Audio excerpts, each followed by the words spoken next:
All right, another episode here. This is episode 6. Is that what we landed on? Is that right? Episode Yeah. 6. Yeah, I think maybe we'll come up with a different name, but I'm gonna project this one out and say this one's gonna be called the Atlantean Dragon Knighthood episode. We'll Hmm. see. We'll see if it turns into that. Um, Recap, reflecting on our last conversation, we were talking about yeah, just the progression of making your way through confrontation and conflict and how to stay in your heart and how to engage, um, other entities or beings that are not playing by the same rules. And there's boundaries that can be set, but what happens when those aren't even respected? So all these questions, right? And yeah, I think that's where it starts. And this is the discussion that ensues. And we have a lot of other things that we'd like to get to today. But any other reflections that you can think of, or how would you like to kick off today's conversation? No, that's perfect. We just seem to be going in a clear path of like it went from talking about service to self or service to others, polarization, kind of what that is, what's happened as like how the service to self polarization was created in a way. And then we got into conflict and perspectives on conflict and morality and killing and conflict resolution and how to speak and communicate and all that stuff. And so now we're in this space of it's like it's going to a higher dimensional level for this conversation. And we're taking it up that next octave because this is the logical next step from the soul. It's understanding conflict, understanding service to self and service to others polarity, and then understanding the full potential that we have of embodying that type of conflict resolution and that type of leadership, and how we can use our soul's memory to embody more wisdom throughout that process. Mm. That's, I think, as simple as I can explain it. So the major thing that I heard was about embodiment. So this topic of, you know, we talk a lot about ascension, what the galactic war looks like, and then why is being in the body so important, and what does that allow us the ability to do? Yeah, well, I think a lot of people well, I've personally seen people do this where they get really excited at first learning about this, the galactic stuff, extraterrestrials, channeling, all the stuff. And then they'll have some sort of scare and they'll notice how ungrounded they feel. They'll start to recognize like the level of deception of beings that are trying to trick them and fuck with them. They'll maybe have like an interaction with one of those beings or with some level of kind of like heaviness. And I've seen people then take a step back and just ignore that space. They just stop going into it. And they get scared because the feeling of being ungrounded of if we're talking about galactic stuff, then that's way far out there. That's like millions of light years away. It's this abstract thing. I kind of my mind floats up, Yeah. and that's where I say, well, I'm gonna push that to the side and just be grounded instead. I'm gonna put my feet in the grass. I'm gonna work out. I'm gonna do physical things. And so they then start cutting themselves off from that aspect of their soul. And it's the fact that talking about this makes people ungrounded is like the very problem because we have a misconception around how our relationship is with it. So if we can recognize that the importance of ascension is actually expanding our consciousness into these higher dimensions, and then also being able to ground in that space, then we're able to recognize the truth of what's happening, which is that our memory is in our physical body.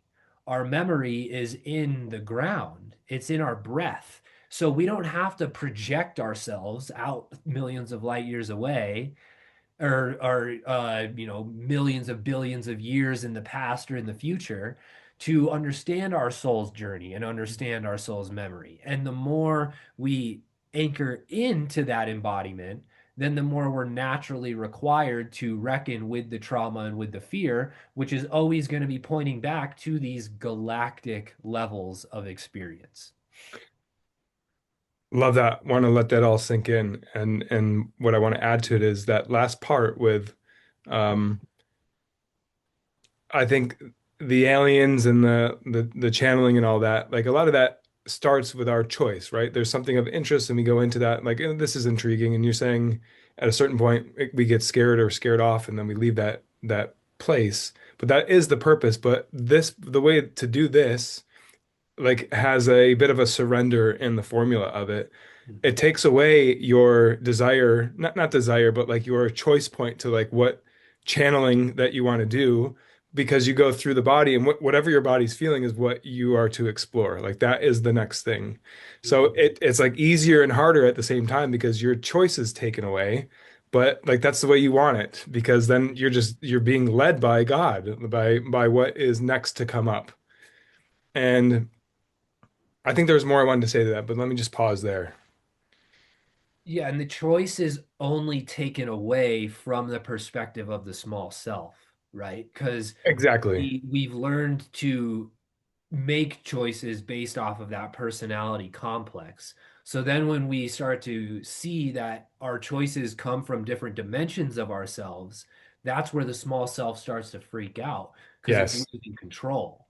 And Right. so like the statement of just getting out of your own way is the truth when you're looking at it from the perspective of the small self. Yeah. Because in reality, the presence of God that we're seeking is just the presence of our higher self. It's the presence of our true self, and we've Yeah. separated it from that definition of God. So it is a very real thing to feel like we're losing control, though. But and it almost, I was thinking about this morning actually, so it's funny this is coming up. I had a period where my small self was actually trying to tell me life was more boring because I wasn't exerting as much effort into making choices and thinking and doing all this. Like I found such an ease of process that everything just happened that the small self was like, well, we didn't sign up for this. Like this isn't what we expected. But Yeah. then it just took a little bit to kind of to allow that to release and to clear. Right. And now I'm in the space of really feeling the multidimensionality of choice and what that Mm. is, because it all comes down to choice. And Right.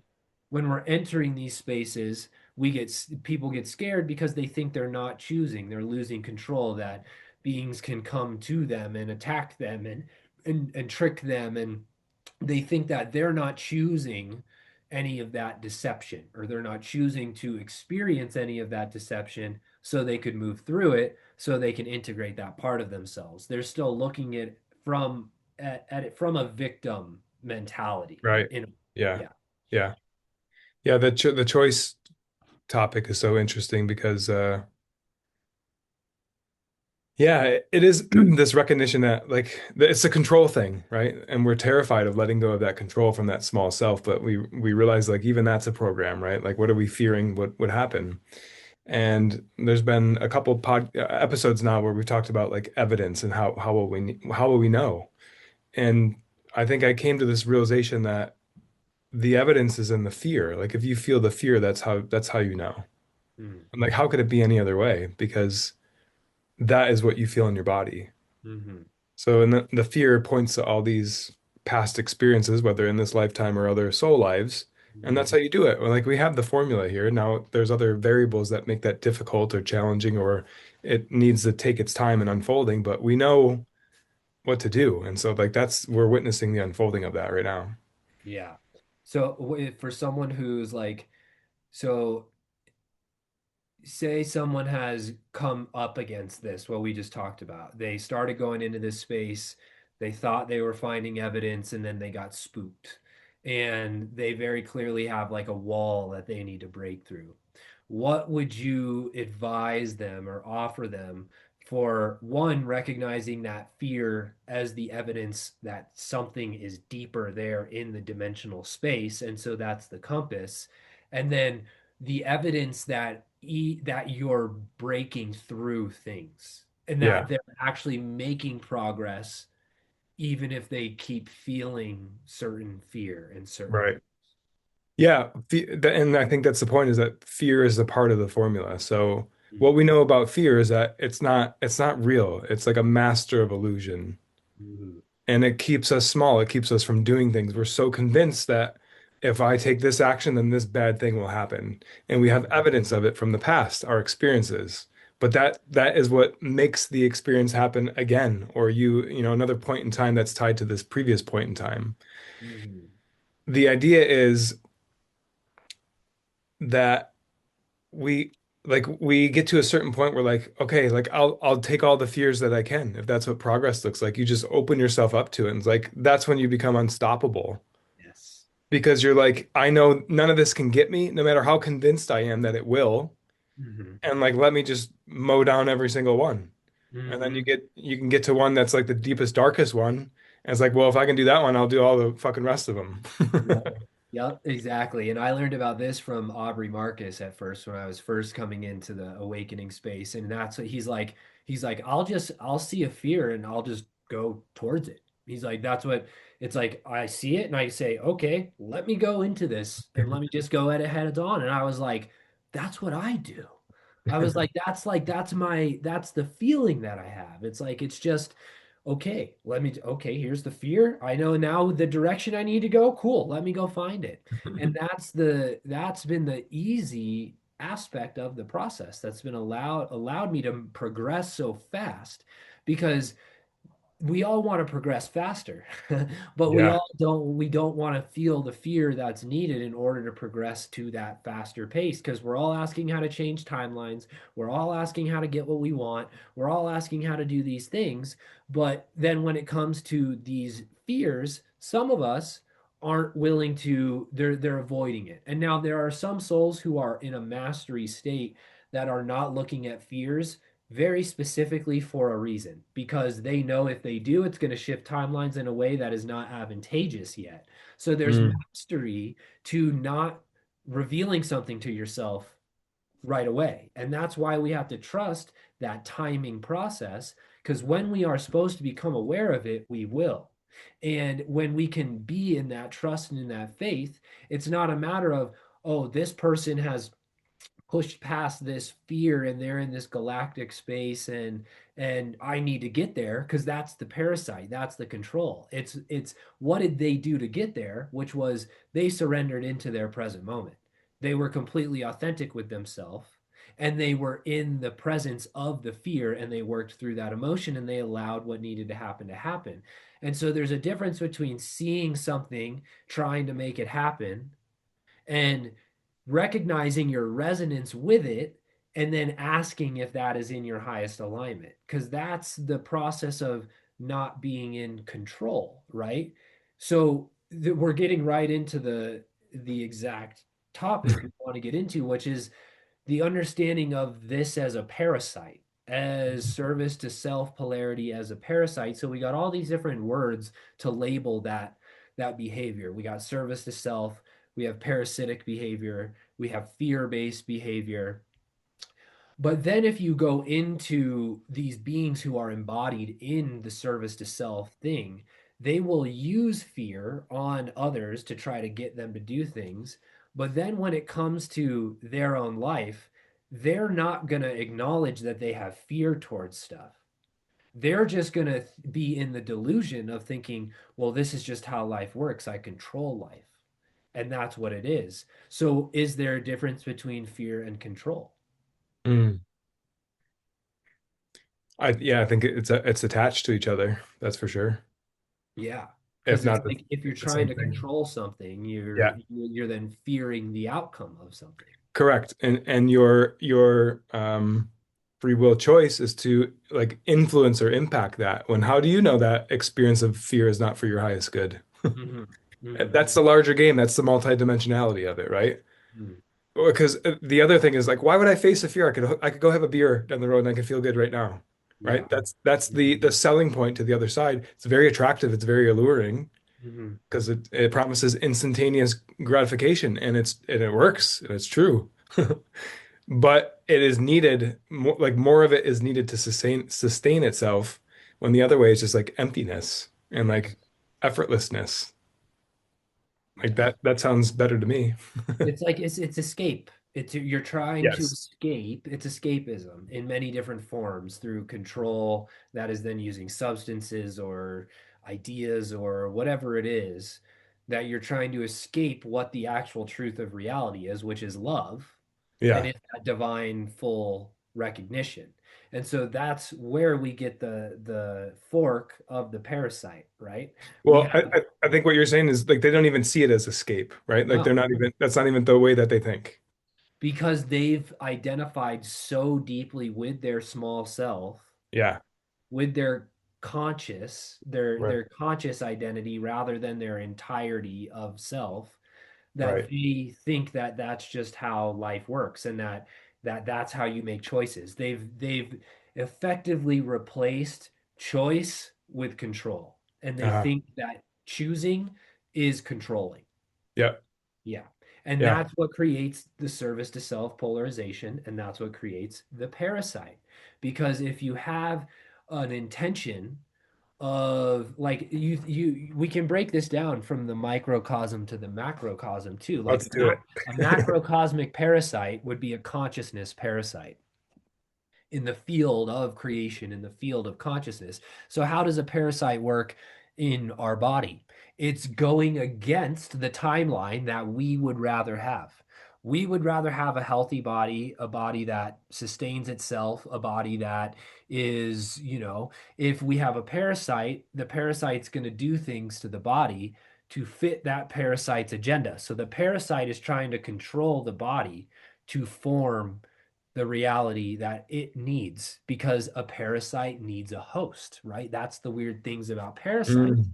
is that there has to be a choice to act on that parasite because the parasite has to have a host. And so when we're looking at the importance of galactic embodiment, especially as a masculine being, when we're embodying being the protector, the warrior archetype, and this is for feminine as well, but we've had this question come up a lot within the masculine groups is like we understand how to deal with evil because evil is the perception of the parasite. That's the perception we've given it. So we know how to deal with it when we have dealt with that entanglement that's in our own body, that's in Mm. relationship to it.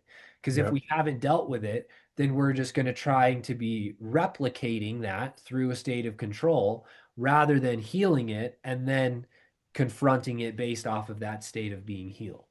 Yeah. It's just interesting to see how the parasite manifests itself in all of us. Mhm. So our, reference point to that is like something in the animal kingdom that like latches on to something else, right? That's what's happening here, but it's like an energetic thing. And like we can't see it, we're not aware of it. Like that's the mind fuck of it. But it's there. And the only way to know that is to feel it come through you and what it makes you do and be honest about that. And that's the authenticity. And I Yeah. think once you do that, then it loses its power. Like that's the as soon as you pay attention to it and like call it out and act as if you were it like it can't do anything to you anymore. Yep. It starts squirming. It starts freaking out and it starts trying to control everything because that's what it has to do. And it's like it all starts as ideas. Like ideas are the parasite. And then the idea forms to then create a reality around our body, right? If the idea is, and this is where we're really going to expand our understanding of eternal life, because the parasite is the finite life. It is the consciousness that says that all of creation is based on finite life. Mm, And from that finite embodiment, they're then trying to become immortal. So that's where you're getting like sacrifice and mass war. We're going to get into that in a second, but these are all the traits that end up coming up from the idea that time is finite and that in order to extend our life, we have to sacrifice something to time. And mm, that's the basis of finite parasitism within our consciousness, because the eternal life is the eternal aspect of the soul, the organic consciousness. The Mm. organic consciousness that knows that it's eternal, that knows that it is in a state of love, of creator love. Now it gets confusing because these parasitic beings and ideas and entities can talk about eternal life, and they are all about eternal life, and they're talking about being immortal rather than being eternal, because they're based, and I create a very big distinction on that, because when you're eternal, you're not trying to be in the same physical body forever. That's not what the basis of it is. You know you're an eternal soul, so you can leave the physical body and you're still an eternal soul, and that doesn't change.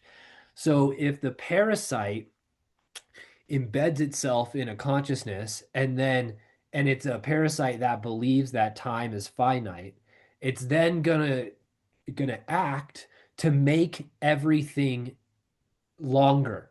It's going to try and extend everything. So it's going to create its own perception of what eternity could be from that finite parasite. Mm. And so then that idea is going to form different traits in different time cycles and in different Mm. throughout human beings' dynamics that then reflect these different types of kind of disconnections, I guess. And that's what Yeah. then takes us into the hierarchy and like the superiority and inferiority, because it's all based off of the parasite trying to gain life to live longer.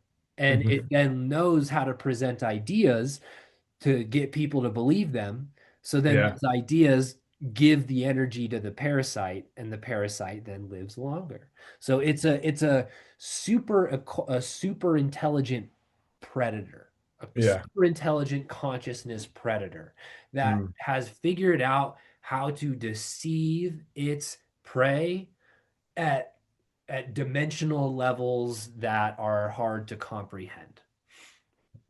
Yeah. And that sounds daunting, right? So the question is, well, how do we defend against that? But that's how we started the episode, right? That's what we're